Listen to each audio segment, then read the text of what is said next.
ডিব্ৰুগড় সংসদীয় সমষ্টিত 9টা বিধানসভা সমষ্টিত চোতালে গৈছিলোঁ আৰু এতিয়া আমি অসম প্ৰদেশ কংগ্ৰেছ কমিটিয়ে গোটেই অসমৰ প্ৰত্যেকখন পঞ্চায়তত তদানুৰূপ এটা কাৰ্যসূচী চোতালত বহি ৰাইজৰ লগত মত বিনিময় দলৰ নেতা কৰ্মীৰ বক্তব্য নহয় ৰাইজক বক্তব্য ৰখাৰ ৰাইজক মন খুলি কথা কোৱাৰ এটা পৰিবেশ আমি দিছো আৰু যিবিলাক কথা ৰাইজে কৈছে আমি সকলো ৰেকৰ্ডিং কৰি আনিছো আমাৰ এপিসিসি সোশ্যাল মিডিয়াৰ টিমে আজি আপোনালোকৰ মিডিয়া গ্ৰুপত হেবিলাক দি দিব আপোনালোকে চাই লব ৰাইজে কি কৈছে ৰাইজে কৈছে যে হিমন্ত বিশ্ব শৰ্মাৰ নেতৃত্বত বাগানে বাগানে স্কুল বিল্ডিংৰ নামত ধুনীয়া ধুনীয়া বিল্ডিং হৈছে কিন্তু শিক্ষক নাই নতুন শিক্ষকৰ নিযুক্তিও নাই বেলেগ স্কুলৰ পৰা এজন আনি পেলাই স্কুলখন থৈ দিছে মানুহে প্ৰশ্ন সুধিছে যে আমি স্কুলত কি সেলফি মাৰিবলৈ যাম নেকি স্কুল বিল্ডিং ধুনীয়া হলে ল'ৰা ছোৱালী ধুনীয়া হ'ব নেকি নে ভাল শিক্ষক দিলে স্কুল ভাল হ'ব যে মোৰ কথা প্ৰত্যেকখন সভাত কৈছে যে বিজেপিৰ যেটো স্লোগান আছিল ঘৰ ঘৰ মে নল এটা ঘৰ ঘৰ মে নল হৈ গল কিন্তু গাৰো ঘৰত জল নাই জলবিহীন নল চলি আছে এটো বগাহাটিত পৰিণত হৈছে যে হেতু ৰাইজৰ অভিযোগ আমি যেটা কথাবিলাক সংবাদ মাধ্যমত কওঁ তেতিয়া বিজেপিয়ে কয় কংগ্ৰেছটো কবই সেইকাৰণে মই ৰাইজক কবল দিছো এতিয়া খেনা দুলিয়াজনত মই ৰেকৰ্ডিং কৰি আনিছো দুলিয়াজনৰ এজন ব্যক্তিয়ে কৈছে যে মই নেপাললৈ গৈছো চকুৰ চিকিৎসা কৰিবৰ কাৰণে আৰু মই এই কাৰণেই গৈছো যে আমাৰ অঞ্চলৰ হাজাৰজন মানুহ নেপালত গৈ চকুৰ চিকিৎসা কৰি ভাল পাই আছে তে দুলিয়াজনৰ মানুহজন নেপাললৈ যাওঁতে তিনচুকীয়া মেডিকেল কলেজ পাৰ হৈ গৈছে ডিব্ৰুগড় মেডিকেল কলেজ পাৰ হৈ গৈছে Sivasagar medical college Jorhat medical college পাৰ হৈ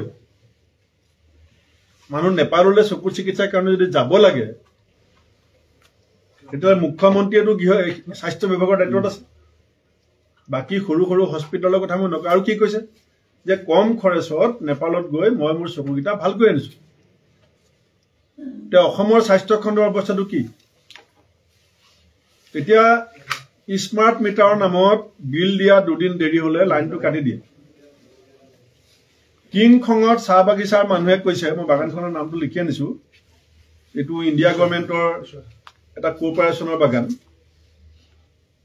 কেতিয়াবা 15 দিনৰ পৰা 3 মাহলৈকে চাহ শ্ৰমিকে মজুৰি নাপায় তে চাহ শ্ৰমিকক মজুৰি সময়মতে দিব নোৱাৰে কিন্তু স্মাৰ্ট মিটাৰ লগাই পেলাই লাইনটো কাটি দিয়ে এনেকুৱা বহু কথা খাজানা বৃদ্ধি কৰাৰ কথাটো বিজেপিৰ ভিজন ডকুমেণ্টছত নাছিল জাতি মাটি ভেটি সুৰক্ষাৰ কাৰণে এটা পৰিৱেশ বনোৱাৰ কথা আছিল খাজানা বৃদ্ধি কেনেকৈ ৰাইজে সুধিছে খিলঞ্জিয়া মানুহে আজিলৈকে সোণোৱাল কছাৰী মানুহ 50 বছৰ বাস কৰি থকা ভূমি এতিয়ালৈকে মাটিৰ পটা নেপালে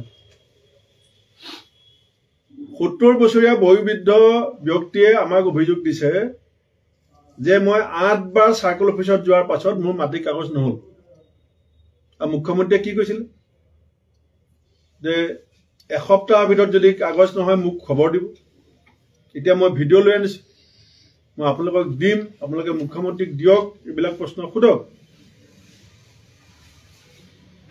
গৌৰৱ প্ৰসংগটো কি কব মুখ্যমন্ত্ৰীয়ে মানে সদায় কৈ আছে বা কেবিনেট বৈঠক অনুষ্ঠিত কৰি বিষয়টো আলোচনা কৰা হ'ব বুলি কৈছে ফটোখনক লৈ প্ৰশ্ন উঠিছে হাই কমিছনৰ পাকিস্তান হিমন্ত বিশ্ব শৰ্মাই চতুৰ যেটো কৰোনা কৌশল যে কি ধৰণে সাম্প্ৰতিক আটাইতকৈ গুৰুত্বপূৰ্ণ বিষয়বোৰ তল পেলাই ৰাখিব পাৰি তাৰ কাৰণে তেওঁ নিত্য নতুন কিছুমান কৌশল অৱলম্বন কৰে আৰু অসমৰ সংবাদ মাধ্যমকো ৰাতিপুৱাই তেওঁ এটা হোমৱৰ্ক দিয়ে যে আজি দিনটো আপোনালোকে এইটো নিউজত লাগি থাকক আপোনালোকক বাধ্য কৰে যে আপোনালোকে আজি কংগ্ৰেছক লগ পালে এইটো প্ৰশ্ন সুধিব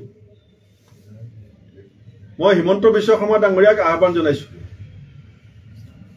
যে আপুনি এদিন মুকলি মঞ্চত মুকলি এটা বিতৰ্ক সৃষ্টি কৰক যে আপোনাৰ কেবিনেটত 16 তাৰিখে কি পাতিব আমি খেদুলৈ চিন্তিত নহয়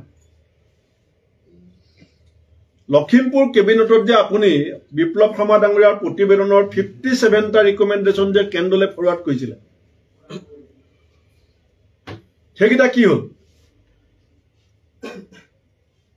2019 চনৰ জুলাই মাহত বিপ্লৱ শৰ্মা কমিটি গঠন কৰিছিলে কেন্দ্ৰীয় গৃহ মন্ত্ৰালয়। 2020 চনৰ ফেব্ৰুৱাৰী মাহত বিপ্লৱ শৰ্মা ডাঙৰীয়াই ৰিপৰ্ট ছাবমিট কৰিবলৈ নাপায় অসমৰ তদন্তীয় মুখ্যমন্ত্ৰীক ছাবমিট কৰিলে। এতিয়া এই ফেব্ৰুৱাৰী মাহত বিপ্লৱ শৰ্মা ডাঙৰীয়াই ৰিপৰ্ট ছাবমিট কৰা 4 বছৰ হ'ব। যেতিয়া শিৱসাগৰত 30টা জাতীয় সংগঠনে আন্দোলন কৰিলে, আলফাই যেতিয়া 25 জেগাত বোম দিলে, নিজৰ পৰিয়ালৰ কেলেংকাৰী যেতিয়া চাৰিওফালে ফাটি চিটি গ'ল, তেতিয়া হঠাৎ বিপ্লৱ শৰ্মা ডাঙৰীয়াৰ প্ৰতিবেদনলৈ মনত পৰি পেলাই লৰা ধপৰাকে আউট অফ 67 ৰিকমেণ্ডেশ্যন 57 দিল্লীলৈ পঠাইছো বুলি কেবিনেটত সিদ্ধান্ত ল'লে। এতিয়া কি হ'ল? সেইকেইটা 57 তেওঁ নিজে এদিন আলফাত আছিলে, তেওঁ নিজে এদিন আছুত আছিলে। এসময়ত আলফাত আছো বুলি কৈ গৌৰৱবোধ কৰা হিমন্ত বিশ্ব শৰ্মা ডাঙৰীয়া মুখ্যমন্ত্ৰী হৈ প্ৰথম যেতিয়া পতাকা উত্তোলন কৰিছিলে, তেতিয়া আলফাই অসম বন্ধ দিয়া নাছিলে, বোম ফুটোৱা নাছিলে। সেই কথাটো মুখ্যমন্ত্ৰীয়ে নিজৰ বক্তব্যত ৰাখিছিল। এটা পৰিৱেশ বনোৱাবলৈ চেষ্টা কৰা হৈছিলে যে শান্তি আলোচনা হওক, আৰু আমি সদায় সমৰ্থন কৰিছো কংগ্ৰেছ। কিয় আলফা সমস্যাটো সমাধান কৰিব নোৱাৰে? প্ৰাক্তন আলফা যদি মুখ্যমন্ত্ৰী হোৱাৰ পিছত আলফা সমস্যা সমাধান নহয় কেতিয়া হ'ব? সদৌ অসম ছাত্ৰ সন্থাত আছিলে, নিজে কয় যে মই প্ৰফুল্ল মহন্তৰ প্ৰেছ ৰিলিজবিলাক পেপাৰ টিভি এৰিয়াত গৈ গৈ বিলাই ফুৰিছিলোঁ। প্ৰেছ ৰিলিজবিলাক মই বিলাওঁ চাইকেল লৈ। এতিয়া আছুৰ প্ৰেছ ৰিলিজ বোলোৱা মানুহজন যদি অসমৰ মুখ্যমন্ত্ৰী হয়, তেতিয়া আছুৰ আত্মাস্বৰূপ 5 নং দফা 6 নং দফাৰ ৰিকমেণ্ডেশ্যন তেওঁ লখিমপুৰত কেবিনেট পাতি দিল্লী পঠোৱাৰ পাছত আজিলৈকে কেন্দ্ৰীয় গৃহ মন্ত্ৰালয়ে এটা ষ্টেটমেণ্ট কিয় নিদিয়ে? এতিয়া ইনভেষ্টমেণ্ট ছাবমিট পাতিছে, বিদেশী বিনিয়োগৰ কথা কয়। চাম নহয় কিমান বিদেশী বিনিয়োগ আহে। আগতেও দেখিছিলো নহয় বিদেশী বিনিয়োগৰ ইয়াত। আমি ভাল পাম যদি বিদেশৰ সকলো ধনৱন্ত মানুহ আহি পেলাই আমাৰ অসমত তেওঁলোকে ইনভেষ্ট কৰে। ইনভেষ্টৰসকলক যদি আমাক সুযোগ দিয়ে, আমিও গৈ পেলাই ফুলৰ গামোচা পিন্ধাম ইনভেষ্টমেণ্ট কৰাৰ পিছত।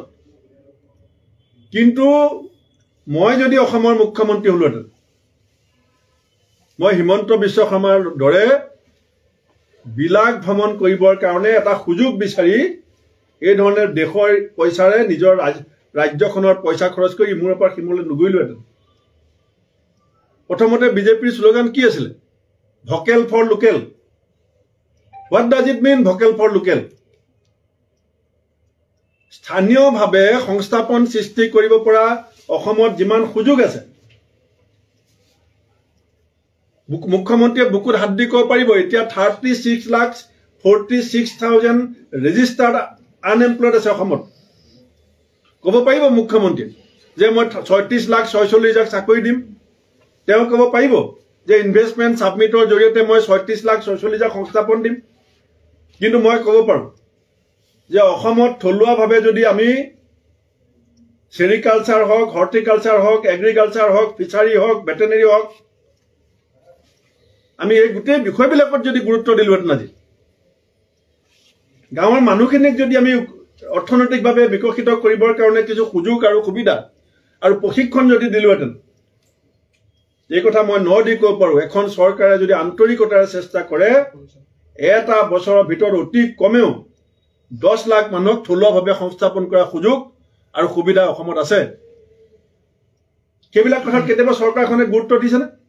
হেণ্ডলুম টেক্সটাইল লৈও নহয়, হেণ্ডলুম টেক্সটাইলৰ কথা কওক আপুনি। আমাৰ অসমত ফিছ ফেড আছিলে, চৰকাৰে কিমান গুৰুত্ব দিছে? আৰ্ট ফেড আছিলে, চৰকাৰে কিমান গুৰুত্ব দিছে? চেৰিকালচাৰত কিমান মাটি গাঁৱে গাঁৱে পৰি আছে।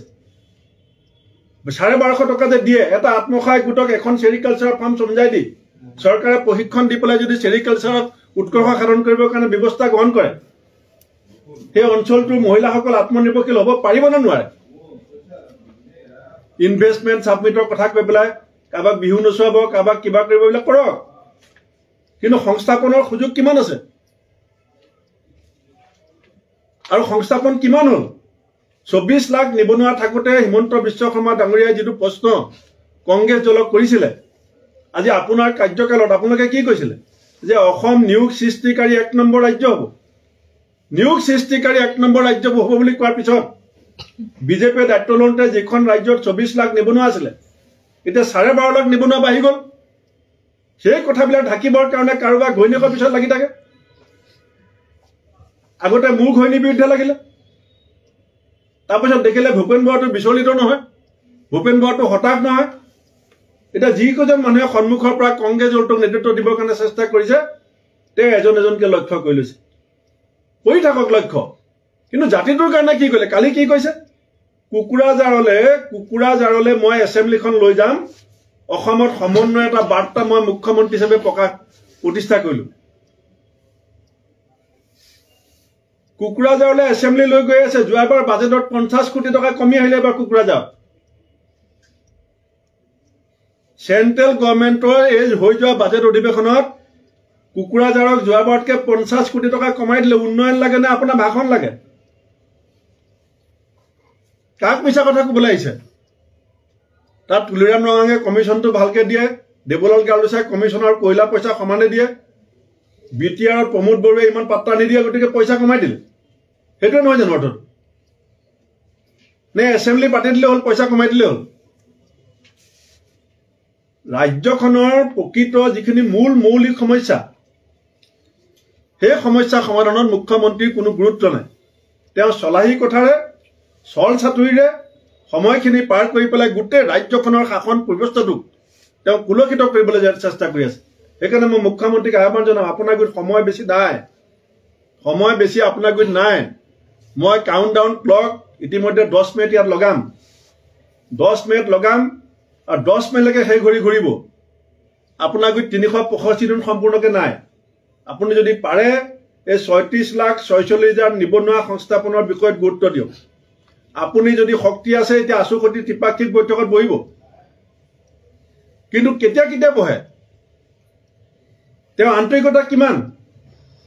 আজি যদি এই যে ডিলিমিটেশ্যন কৰিলে সেই কথাটো যে বাৰে বাৰে কৈ থাকে, আপাৰ হাউচখন কিয় নকৰে?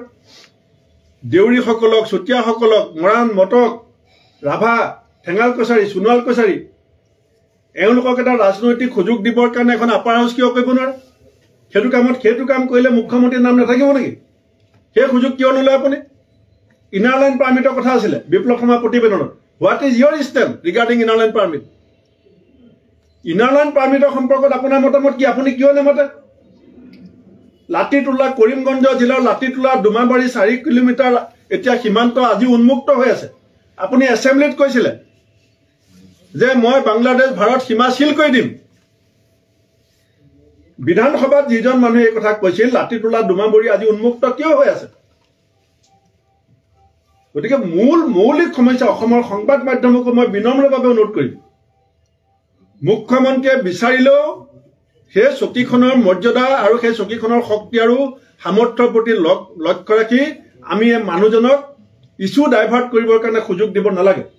বিজেপিৰ ভুলবোৰৰ সহায় লৈ কৰবাৰ আপুনি গৌৰৱ গগৈ ডিফেণ্ড কৰিছে, এইটো ৰাষ্ট্ৰীয় নিৰাপত্তাৰ কথা আছে, কৈ দিলে হ'ল যে বস্তুখিনি। ৰাষ্ট্ৰীয় নিৰাপত্তা বিষয় চোৱাৰ দায়িত্ব অসমৰ মুখ্যমন্ত্ৰী নেকি? National security is not subject of the state government. ৰাষ্ট্ৰীয় নিৰাপত্তাৰ কথা গৌৰৱ গগৈ ডাঙৰীয়াই স্পষ্টীকৰণ দিছে। আপোনাক গৌৰৱ গগৈ ডাঙৰীয়াই স্পষ্টীকৰণ দিছে, মুখ্যমন্ত্ৰীৰ এই কামবিলাকৰ জবাব লাগিব। কোনোবা এটা চেনেলে মুখ্যমন্ত্ৰীক হুৰা প্ৰচাৰ কৰি থকা আমাক ক'বলগীয়া নাই। আমি টিভি চেনেল খুলিবও নোৱাৰোঁ, পেপাৰ উলিয়াবও নোৱাৰোঁ, আৰু আমি ইমান প্ৰচাৰ আশাও নকৰোঁ। কিন্তু অসমৰ মুখ্যমন্ত্ৰীক বিৰোধীৰ সভাপতি হিচাপে এই কথা সোধাৰ মোৰ অধিকাৰ আছে। সেই অধিকাৰ মোক অসমৰ ৰাইজে দিছে, আৰু এই প্ৰশ্নৰ উত্তৰ তেওঁ অসমৰ ৰাইজক দিব লাগিব। আৰু প্ৰশ্ন সোধা গণতন্ত্ৰৰ অধিকাৰ বিৰোধী আছে। চৰকাৰে গণতন্ত্ৰৰ উত্তৰ দিবলৈ বাধ্য আৰু উত্তৰ দিব লাগিব। আৰু যদি উত্তৰ নিদিয়ে ৰাস্তাই পদূলিয়ে মুখ্যমন্ত্ৰী যেতিয়া তোৰ পকেমত যাব তাতো ধৰি প্ৰশ্ন সোধাই দিম মানুহক দি। কিন্তু আপোনালোকৰ সাংসদো অধিক দায়িত্বশীল হোৱাটো প্ৰয়োজন বুলি নাভাবেনে? যে এইটো সময়ে ক'ব আপুনি ইমান চিন্তা নকৰিব। এই ৰাজীৱ ভৱনৰ পৰাই এনেকুৱা এটা খবৰ ওলাই মাজে মাজে 2 মাহ 3 মাহ 4 মাহ এনেকে সভাপতি সলনি হ'ব। এতিয়া বহুতে ক'ব বিচাৰিছে আপোনাৰ আজি সংবাদ মেলখনে লাষ্ট সংবাদ মেল হ'ব বুলিও বহুতে ক'ব বিচাৰে। বিজেপি কোনোবাইতো বাইটাই দি দিছে যে এইখনে লাষ্ট সংবাদ মেল। আপুনি 3 মাহৰ কাৰণে দলৰ PCCৰ সদস্যৰ দ্বাৰা চহী কৰি ৰাহুল গান্ধীক দিবৰ কাৰণে প্ৰচেষ্টা